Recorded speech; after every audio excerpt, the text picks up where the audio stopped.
Good morning, guys. It's a it's a pleasure. It's a grace. It's by God's mercies we're all awake this morning, and this is Zion here, and this is the morning medicine with Zion. So today, we'll be looking briefly at John chapter 21, a very interesting chapter that is really close to my heart. So,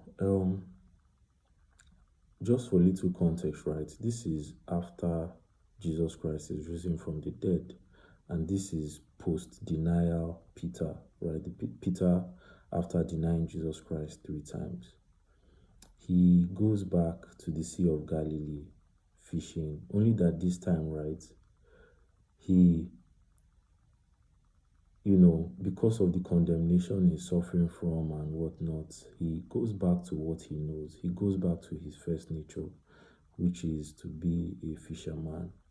But the interesting thing that I would love to point out here is that, you know, there were a few other disciples, including, Thomas, nicknamed the twin, Nathanael from Cana, the sons of Zebedee, and two other disciples. Peter says, I'm going fishing.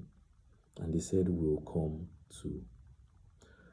I wonder how many of us in our lives, right, um, have, because of our absconding from our assignment, right, or because of our lack of awareness, or because of, for one thing or the other, the people that God has put in our lives, we have used them to build our own personal empire.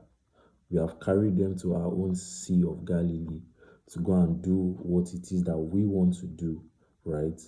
The people that God has placed in your lives, where are you leading them to? And is God leading you? Which is a very interesting thing. So yeah, today's topic is obeying from a place of love. Obeying from a place of love. And I want us to look at the perspective of Jesus Christ, right? Jesus is risen from the dead. And this is the first time I believe that Jesus is going to meet Peter after being denied 3 times. After being denied 3 times, right? The character and love and sovereignty of Jesus Christ is so impeccable, right? The first thing that Jesus Christ does is that he he tells them where to put their net. He asks them whether they've caught anything, right? Jesus Christ, by his nature, he cannot stop caring. He just he can't stop caring for his own. He just cannot. He can't stop caring for his own. He can't stop caring for his own. He asks them whether they've caught anything, and he instructs them on where to put their net, right? Already, his instruction brings fruitfulness. So they catch 153 large fish, and the net didn't break. The net didn't break. Can you imagine such? For the Bible to mention that, you can tell that there was an increase in capacity. There's so much to touch on, but these are the things that I would like to dwell on, right? So imagine after denying Jesus Christ 3 times, the first thing that Jesus Christ tells you as you come on land is, bring some of the fish you just caught. Now come and have some breakfast. Mind you, the breakfast that they are about to eat is the one that Jesus Christ specifically cooked. This is someone that you denied 3 times. This is someone who denied 3 times. Have you ever been in trouble when you were young, and like you got in so much trouble that you knew that, like, man, my mom is gonna whoop me when I get home, and the school calls your mom and this and that. Like, you think that it's really gonna be like, yeah, you're already like tensing your ass, getting ready, or you're getting ready to say, oh, this is what happened. You're getting ready to tell, and you get home and your mom just looks at you, says, my son, come and eat. Uh-huh. Yeah. Jesus pulled a "my son, come and eat" over here, which is interesting. And Jesus Christ knew what he did because Peter was already soft. Peter just didn't know how to approach Jesus. Like, the condemnation was already eating him up. Like, he never believed that he can deny Jesus Christ, right?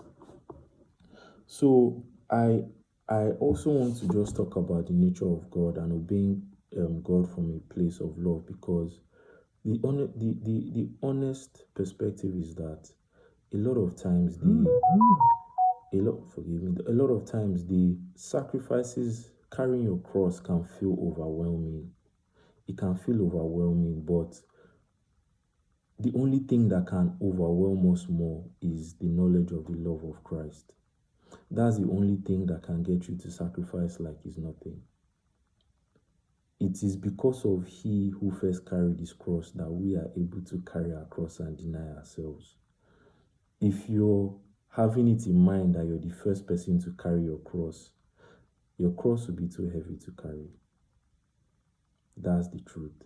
Like, Jesus gave his life for us when we did not deserve it. And he put his life in us so that we can live with him forever in this realm and the next. So if you lose sight of that, like, you fail to become a fellow shepherd, right? And it's interesting how Jesus Christ also fed Peter, because Peter is also his sheep. Jesus Christ, that was the first, like, before Jesus Christ said anything else, he fed his sheep. That's how much of a shepherd he was, or he is. The first thing he sorted out before, they fed his sheep. Fed his sheep, right? Which Peter was. And that brings me to the meat of the topic today, right? Jesus Christ and Peter begin to have a conversation, and this conversation will mark the transformation of Peter from the fisherman, who we all are, to the shepherd, who we should be, right? We're all born fishermen. We're all born fishermen, right? And the difference between a fisherman and a shepherd is a lot, right? To catch fish, right? Once you catch fish and bring them out of the water, they are dead, right? But a shepherd who is looking after sheep does everything to keep them alive. And that requires a lot of sacrifice. So the transition between these two, right? The requirement for that is love. So what does Jesus Christ say? He said, Peter, do you love me more than this? So what is it in our life that we love more than Christ? That is your fish. We are all fishermen. What is your fish? What is it that you love in your life more than Christ? The only way to serve God, the only way to drop fish, right, to drop the net and pick up the shepherd's staff, right, is number one, through the love, through our love for him. And our love for him is responsive, right? Because we are the one sheep out of the 99 that Jesus Christ came back to get, right? Even though we are sheep, that then makes us shepherd by virtue of understanding that sacrifice and love. So this conversation was where Peter transitioned from being a fisherman to a shepherd. He dropped his net and he dropped his fish and he picked up the shepherd's staff. And the requirement of that, Jesus is asking, say, Peter, do you love me? You cannot serve God with your heart if you don't love him. And you cannot love God by your nature if you don't know what he did for you. It is contrary for your nature to be a shepherd, if not for that sacrifice. If not for that sacrifice. Our faith begins on what was done on the cross. Right?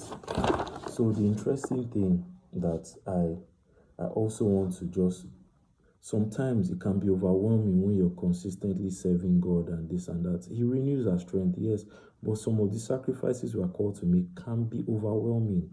But the only thing that can overwhelm us even more than that is his love. And he gave us the spirit of promise to remind us to remind us of that love. That love is the only thing that can offset that sacrifice, because he made the sacrifice in love. So you too can only make your sacrifice in love, right? So he's asking Peter to drop his burden and take up the yoke, which is very interesting. And yeah, that's what I would just love to talk about today. Like, what is it in our lives that is a fish? Like, what is it that we hold? What is it that is fully stopping us from serving Christ, right? To love Jesus is to serve him. Like, the love of God is so overwhelming that you cannot help but serve. Like, you cannot help but sacrifice. Like, you can't help it. But if you're trying to sacrifice without the knowledge of that love, like, look at the character of, say, come and eat, come and have breakfast. Someone that denied you 3 times, they nail you on the cross, join her. Say you should come and eat. If me, I'll be scared to eat that food though. Shebi you won't poison me, sell me, come out. No, that's not the God that we serve. That's not the God that we serve. He loves us so much. And the funny thing is, if God loves you so much, what makes you think that he doesn't love another person just as much? So part of the reason why our life requires so much sacrifice is because you see that burning love God has for you. He has it for just the next man. Even that your enemy, God also has it for him. So the only way to obey him is to love him. And he cares not just about you, but also the next man. So without that love, like, you cannot use net to take care of sheep. So if you've not interacted with the shepherd, you cannot love him. It's only the shepherd that can look after his sheep. If you don't know the shepherd, you cannot help his sheep. Say, Peter, if you love me, feed my sheep. Do you love me? Feed my sheep. And the third time he asked, you really hurt Peter. Like, at that time, I'm sure Peter, that sometimes your mama go talk to you, you go be like, say one thing, say, instead of this talking which they talk, let her use belt and flog me. It will be better than hearing these hurtful words, because the shepherd knows the heart of his sheep. So Peter was hurt by that question. So I'm asking you today, do you love Jesus? Do you love him? Do you know what he has done for you? And if you love him, why not love those that he loves? And if you're not there yet, if you're still like me, like, every man has the shepherd, every Christian has the shepherd and the fisherman fighting within him always. The fisherman is the flesh, right? And the shepherd is the spirit of Jesus in us. Today, choose the shepherd. Remind yourself of what he has done for you, and go carry your cross and do the same for others. Those who God has put in your life, don't use them to catch your own fish. Make them shepherds like yourself by the same spirit that is in all of us. I love you guys. Thank you. This is Morning Medicines with Zion. And yeah, as best as you can, throw away your net.